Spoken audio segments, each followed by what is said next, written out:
Gill netting has been a tradition in the Northwest, and it still provides a living for both commercial and tribal fishermen. But a major problem has surfaced, and it's the fishermen themselves who are taking steps to correct it.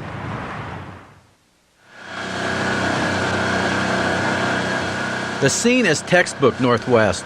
Mountain and sky meet above strikingly beautiful rivers and seas. Home to salmon, sturgeon, and other wildlife. Yet beneath the surface, hundreds of lost gill nets, long forgotten, drift aimlessly. They are hidden death traps that fishermen call ghost nets. A lot of times there'll be salmon in them, and a lot of times there'll be just carcasses. Over the years, they'll keep on rotting out, and they'll keep on getting heavier, and they'll keep on sinking, but they will still be catching fish.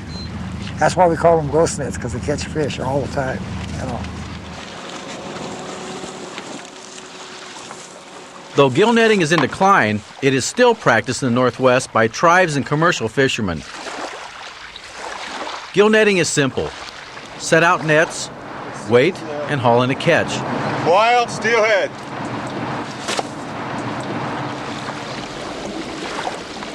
But a lost net, a ghost net, never stops fishing, never stops killing, becoming a permanent fish trap up to hundreds of feet long. These areas where the logs are is where you find a lot of the nets off these points, these spits. Dale Temke, or Doc as he's better known, is campaigning to rid the Northwest of ghost nets. We started doing this in 1998, and in the 5 years that we have been doing it, we've removed 70 nets. Okay. Let's see what shakes here. Doc once spent his days happily fishing and guiding. That all changed once he began experimenting with underwater video cameras. The only reason I built the cameras was I wanted to see how a fish bites a lure. I want to see a fish bite something, you know. And so that's how I started. So I'm on a charter. I'm up in the Straits of Juan de Fuca. It's the pristine area in Washington to salmon fish. All of a sudden, my camera gets hung up in something. I'm not really able to tell what it is. And it's a net.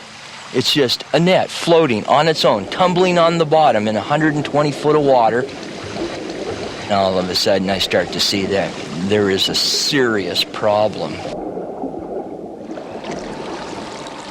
Doc was energized and began using cameras to hunt down more wayward ghost nets. He started his search in his own backyard, Hood Canal, Washington. All right, we have a rope off of a tree here that's fallen. And this is what these ghost nets look like. Sometimes they've hooked them to a tree. This would be an area that I'd bring the cameras in and really focus on. It only makes sense that if you see a part of a net here, there's more out there.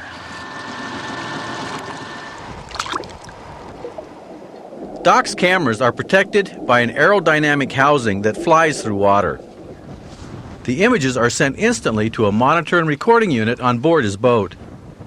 When you take a video and you show a picture of a net laying on the seafloor full of seabirds, full of Dungeness crab, full of rock crab, dead salmon that are on our endangered species list, and you actually show that, then you got something. Fishermen are aware of the problem. Many now call Doc with information about where to find lost nets. Right here, we got a net right there. It's off the bottom. I'm getting a good shot of it. I'm looking at a lot of dead crabs, dead fish. Wow, look at that. There's a bird. There's a bird.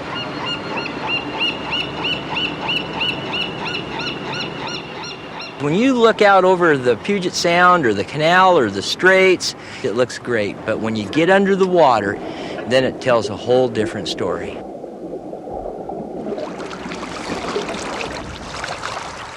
Ghost nets are not just a problem on Hood Canal.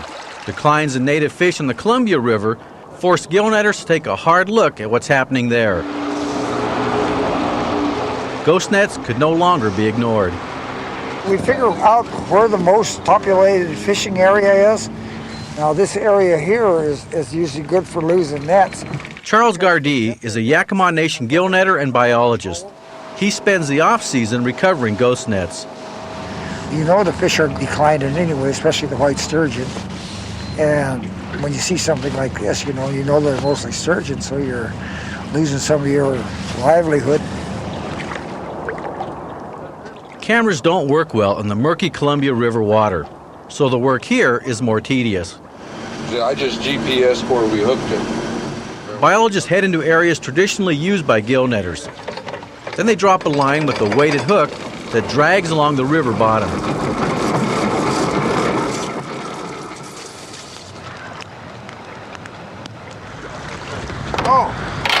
This is James Keona's first stab at net recovery. We caught a 16-foot aluminum ladder yesterday.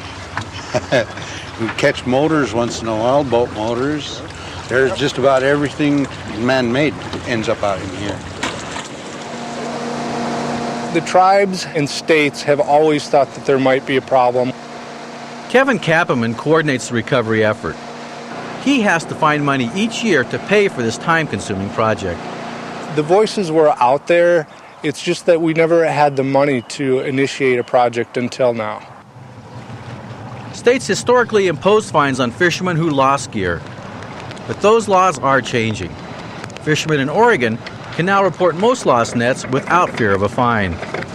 In the old days when they were just lost, and that's all there was to it. We try to return them if there's a name on them.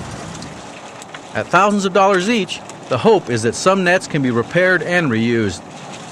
A loss of a net to some people is devastation. Some people can't afford a bunch of nets. And 400-foot net will run you just about $2,500. Though the economic toll of a lost net can be heavy, the net's most immediate impact is on rare sturgeon. By their nature, sturgeon are an easy target. Lost nets are at the bottom of the river, typically, and that's where the sturgeon live. Hey, smell something, Dad. Woohoo! You can smell him. Woo. One of the things about sturgeon is they're attracted to scents in the water. So if they smell fish rotting in a net, they'll be attracted to that net. The cycle of death increases in areas with a big tidal fluctuation, as in Hood Canal. Let's just say that there is a net that's abandoned, and then a fish is caught in that net. Well, a crab gets excited about the decomposing fish. It gets caught in the webbing, and then these seabirds come down at low tide and they start feeding on crabs and the dead fish, and they get caught in the webbing. It's just a cycle that never, ever stops. Doc's videos have raised awareness, and with that, the funds needed to help pay for net removal. Doc now works with local crews to get ghost nets out of the water. But with these images, there is no escaping the brutal reality of the ghost net problem. You gotta get it now. You can't be going into a meeting with your GPS coordinates and say this is where it's at, this is what we want to do. You gotta get it. Because every day that net sits in the water, it's killing something new. Gill netting still continues because it provides an economy and food for the tribes and commercial gill netters. One on this side.